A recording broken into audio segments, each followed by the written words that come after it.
I think it was during first year you introduced what you're working on now. And I thought it was very interesting. You gave us cards. I think I still have my membership card somewhere here. Here you go.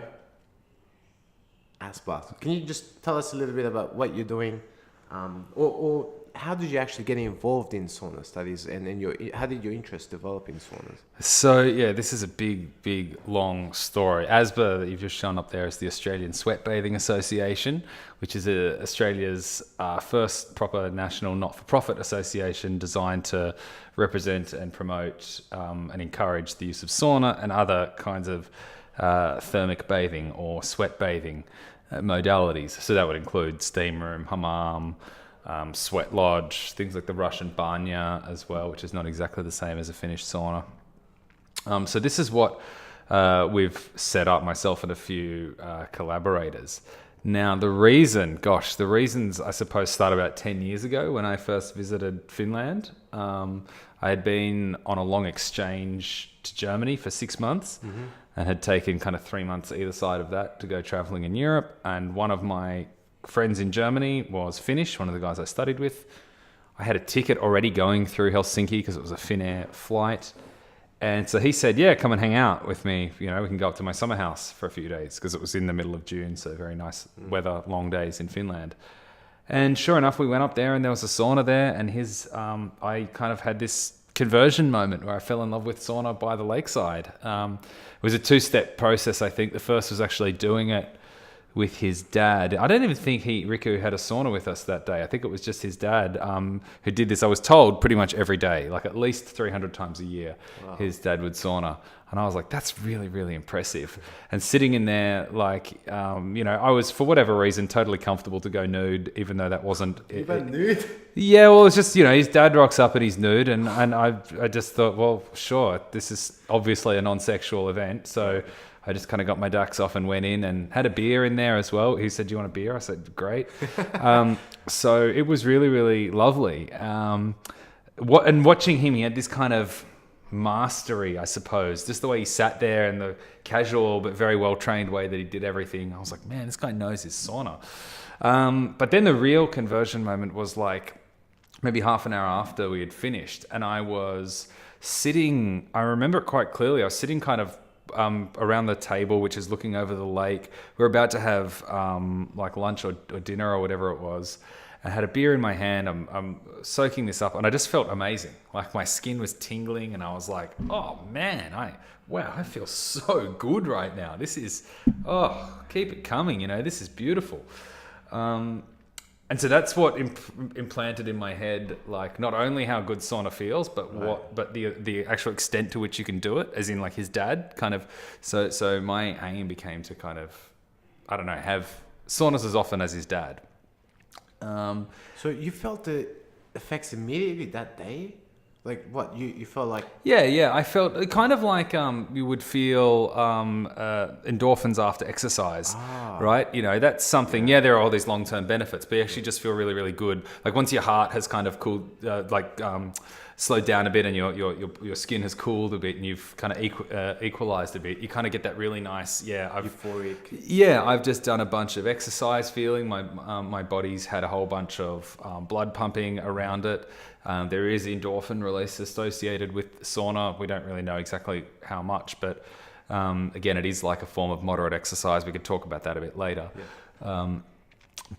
You also feel really nice. Your skin feels really, really soft. Your pores have sort of been opened right up. If you've jumped in the cold as well, you've done a bit of vasodilation and vasoconstriction, the opening and closing. If you, depending how much sort of cold water or snow you have around, which isn't always the case, then you'll get an extra kind of tingling sensation on your skin as the kind of core warmth. You know what it's like when you get really, really cold hands or cold feet because they've been in wet shoes or something. That cold skin is kind of battling with this core warmth. So it's this sort of, harmonious, blissful kind of dance of temperatures. So I then it had been seared into my my bones at that point, basically, how good this could make you feel. And it was not an instant, like I didn't go straight back to Sydney and start sauning on a weekly basis. In fact, I think it was probably like another year or two until I had my next sauna. But that was my friend. This is where it really started, because my friends and I started going on a Monday night to a swimming pool up in Willoughby in Sydney, for what we'd call a triple S, which was a swim spa sauna. So we'd do a paltry swim. One of our friends would swim about 1K. I would always swim about half a K or less. And then we'd go and hang out in the sauna and the spa for 2 hours. And so this became a Monday night thing. A few of us lived together, but a few other friends came from other places. So we would all, be hanging out. Sometimes go and have a burger afterwards, whatever. It was a really nice Monday night ritual. And while we were kind of sitting in the sauna and sitting in the spa, we were like, God, imagine if you had one of these at home. Imagine if you could do this like every day. Because I was explicitly thinking of my friend's dad, thinking like, well, yeah, and telling my friends about it. Well, you should have seen this guy I had a sauna with in Finland. He was doing this thing every day. Like, imagine how good he must feel. And this kind of stuff. And then, sure enough, after a while of talking about it, one night we're sitting around drinking wine and we looked on eBay and thought, right, let's see if there's a sauna. And sure enough, the gods were kind to us, and there was a good finished sauna for $1,000, kind of small enough to fit at our house. And it was, the only catch is that it was pickup only, and it was 14 hours north of Sydney. But we were like, that's okay. That's yeah. We'll get it. Someone got a trailer. We can.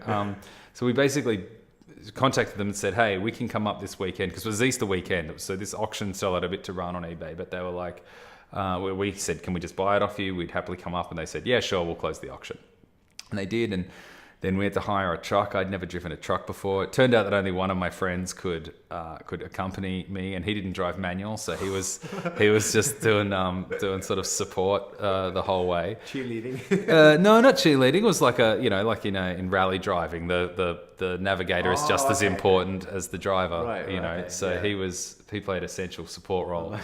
And we had a ripping good time, kind of going up the highway and back. We stayed overnight with the people that we bought it off, which was quite funny. There were these eccentric Germans living on a 12-acre property that the guy had built himself. So I'm pretty sure he built the sauna as well. And yeah, we got it back to Sydney. Somehow or other, we made it back alive in this sort of 40 hours, 2,500 Ks kind of journey, and it was great. We had to. The one problem was that we thought we could plug it in. We didn't realize we'd have to wire it into the front power box because it was proper 3-phase. Right. So that took another month until we got our friend around to do that. But basically, long story short, we set up this sauna at our house, and that then became something we did almost every day. Certainly a couple of times a week, and not just that. It not just became part of our lives, but we brought it in. We brought a lot of friends over, and they would kind of be aware that we had this sauna, and we'd all started talking quite fanatically about sauna. It was obviously like ridiculous as well. I mean, the whole world takes itself so seriously that coming and kind of yahooing about this sauna that you've just bought off eBay was a whole lot of fun in this otherwise serious world. Because I should say as well, I was in the middle of a PhD at this point up at Macquarie. I started that in 2009, finished it in like 2013. So we got the sauna in like the second year of my PhD. And I then started using it for many, many years on a pretty regular basis, and it really did become part of my life. I would go conferencing for PhD reasons about once a year, usually to the US or Europe, and I had this motto: another city, another sauna, which is where I would find a good bathhouse somewhere, because I also missed it. I thought, well, I really like doing this on a regular basis. It makes me feel really good. It's like going for a run or a swim or something, but I chose sauna. But then also I knew that there would be good saunas in other places in the world. And sure enough, there were some fantastic ones. And it was visiting those ones, especially where those ones that had a really good social element. So I had also my first ice bath experience, where you go from really hot to really, really cold. I didn't do that in Finland the first time. The water was cool, but it wasn't freezing. And that first ice bath experience in New York at a place called the Russian-Turkish Bathhouse was fantastic. And that place was also really, really social. So this gave me an idea for the kind of place that a sauna place could be. And it had steam rooms and stuff as well. And I thought, we don't have anything like this in Australia. Like we really don't have anything like this in Australia. So I started scheming for, how you could build a big community bathhouse, and spent many years thinking and talking about this, and kind of had drawn up all the floor plans in my head and everything for if you had $50 million and could just do it. And then it wasn't until 2015 that things took another serious turn, because I went back to Finland en route. I was going to Germany for a conference.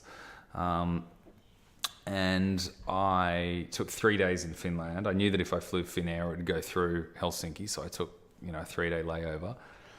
And it was 3 fantastic days of kind of not just having 3 really good saunas at 3 different places, but I also found a secondhand bookstore where I bought, I'd just gotten a new job actually, and so I was for the first time in a long time I didn't have a whole lot of money, but I knew there was a guaranteed income coming in, so I just whacked my credit card with this €500 purchase of books from a secondhand bookstore, all sauna books. So I started building a sauna library as well, because I'd realized that there was very little research into sauna. Right.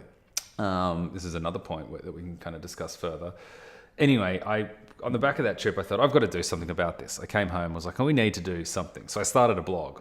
I started a sauna blog. And then very quickly I stopped doing that blog, because I'd been contacted only about 2 weeks in by the president of the International Sauna Association, who had seen the blog and said, hello, this is what we do. We're the ISA. You should be aware of what we're doing. And I said, great, awesome to get to know you guys. How do you join? Because this wasn't entirely clear. And then he sent me the constitution, the bylaws, and it just said something like, they accept 1 member per country.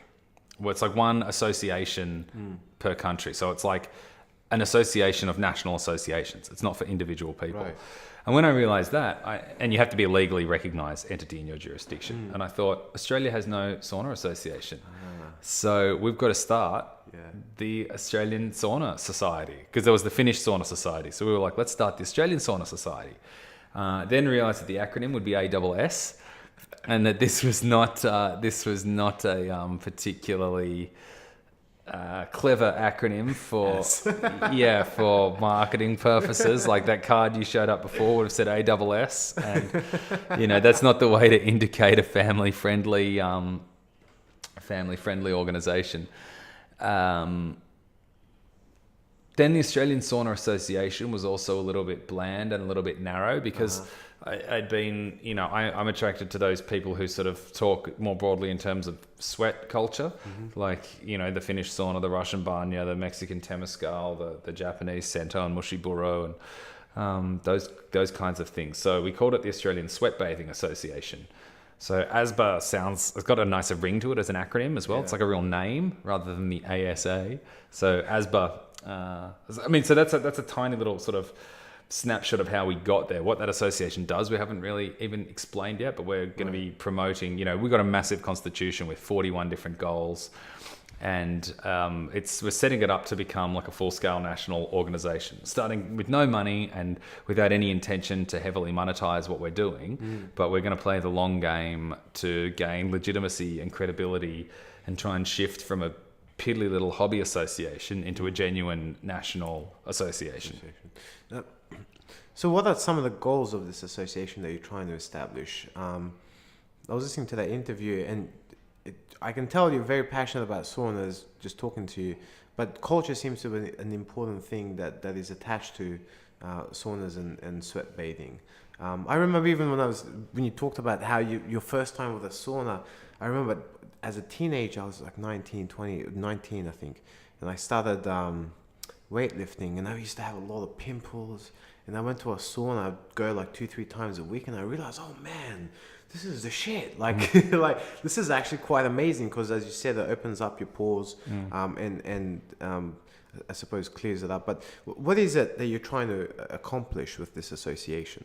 So the overarching goal is to make sauna more accessible and more within Australia, both in terms of locations and cost. And also to build a culture around it. So we have this line about building a new Australian sauna culture. And what that means is a sauna culture is where a lot of people in a lot of places know how to use the facilities. Because the big problem we have in Australia is that saunas are around, but they're often not very good. They're often, like, for instance, not hot enough, or you can't put water on the rocks because the owners are risk averse for some reason, or they've bought a crappy heater because it was cheaper on eBay or something.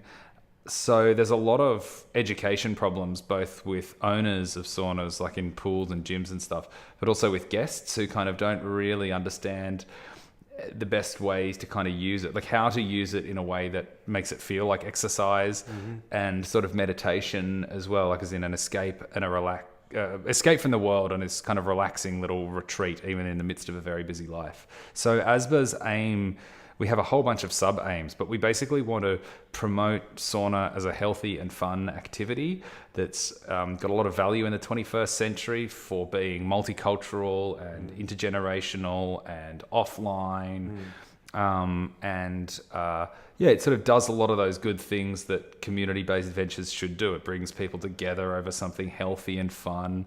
So community building, like, you know, there's building a sauna culture on the one hand, but that is a gateway to broader community building generally, as in getting people together in all types of places, all types of demographics, and just kind of getting people to come together and connect, because it is an interesting social experience. And even if you don't know many people, if you go to a sauna, you can kind of make friends because of the way, that there's a different type of social interaction there when everyone's kind of, even if you're in your swimmers, right, you're still kind of not in your normal clothes. You're not in your normal sort of like, symbols and signs from daily life. So it's a bit harder to know where people are from, when you're sitting in a sauna with them. So more almost like a great equalizer. It puts everyone on the same level. Yeah, that's interesting. That's the idea. I mean, the Finns talk about that very proudly, I suppose, that sauna is this egalitarian space. And that's certainly what we want to push. I think it doesn't always quite work like that. But for instance, it's apparently one of the only places, perhaps the only place, I heard this in the Swedish Navy, where officers and soldiers will sit together, is the sauna. Oh, really? As in, like, they're the kind of, that distinction, that hierarchy kind of breaks down. It doesn't always play out like that in practice, especially because saunas are often kind of inexpensive places that are for the wealthier amongst us. Right. That's a bit of a different issue though. But yeah, we also believe not just in the equalizing power of kind of being in a sauna, but in its power as a technology of community building and health promotion in a world where we're getting increasingly fragmented and we're not doing enough exercise. So we're increasingly socially fragmented due to the nature of modern society and technology, and what kind of how we can all sustain a life now without relying on people as directly as we used to in the past. And that goes to a whole bunch of, and we can all watch TV when we're tired, and so we don't hang out as much. Right. So sauna has really good potential as a mode of bringing people together around fun and healthy kind of experiences.